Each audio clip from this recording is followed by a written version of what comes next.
What is going on, film fans? This is Let's Be Real, Brad. So in the month of August, I wasn't able to cover every single movie that I wanted to because my life has just been so crazy. So if you want to hear a little bit more about that, check out my life/channel update video down in the description. I think you'll really enjoy it. So I wanted to talk about these three specific movies in a shortened movie review and talk about them for a couple minutes or so. So let's just get right into it first, and let's start with Don't Breathe 2. Don't Breathe 2 is a sequel to the highly successful Don't Breathe film that I enjoyed quite a bit, and I think it is one of the most enjoyable horror films of the past decade that more people should check out and watch. And the sequel has come out 5 years later, huh?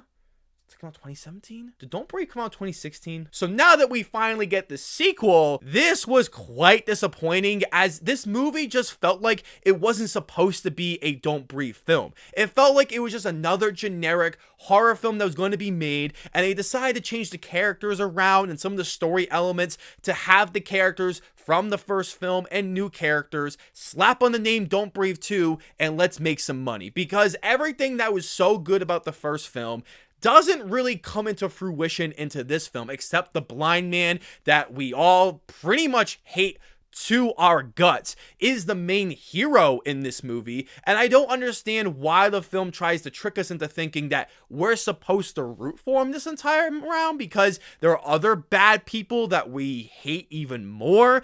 I just thought that this concept didn't work all that well, especially when the movie just is so boring and just not interesting from a character standpoint. It still has some really interesting shot selection with some really gory violence along the way that does make for an entertaining thrill ride, but unfortunately, this is a movie, if I watched again, I'd probably lower my score a little bit just because this movie is so ridiculously forgettable, and I don't think I'm ever gonna watch this movie again. I am giving Don't Breathe 2 a 5 out of 10. The next movie I wanted to talk about is Reminiscence. Reminiscence is directed by Lisa Joy, and it stars Hugh Jackman and Rebecca Ferguson. This is a film I was quite interested in because you have the actors of Hugh Jackman and Rebecca Ferguson, who I think are great actors, and you have director Lisa Joy doing her feature film debut, as she is a co-creator of Westworld, which is a show that I haven't seen. So now that I watched the movie on HBO Max, because I really didn't feel like paying for it in a movie theater, this was totally not worth the watch, as this is such a boring,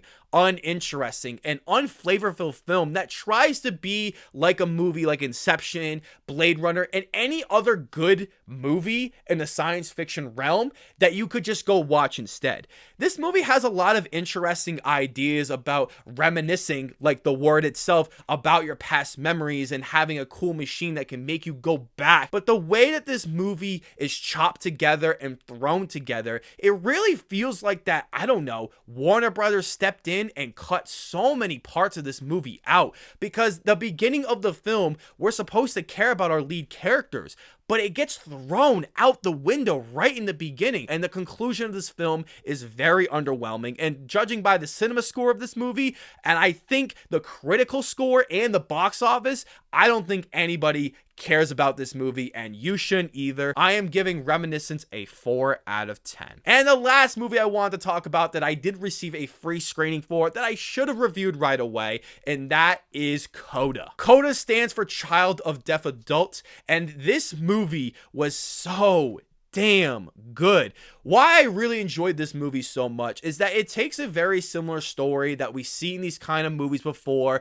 focusing on a teenager who has life and dreams and feels like they have to be able to be with the family and focus on them and whatever they have to do, and there's that internal struggle with that dynamic. But this movie goes for a different angle, where the rest of her family, including her mom and dad and brother, all are deaf, and they rely on her for their fishing business and any other things that they may rely on her on because she is not deaf. So this movie goes into very different avenues that made me cry at least 3 to 4 times. It had excellent performances. This is easily one of the funniest movies of the entire year, and it's just such a wholesome movie that could have been such a cheesy Lifetime movie that you could have just not cared about. But this movie has such great writing, performances, and just feels so genuine that the director of this movie wanted to put so much passion and heart that it feels so personal. And if you haven't seen Coda yet, I would just pay for the Apple TV subscription for a month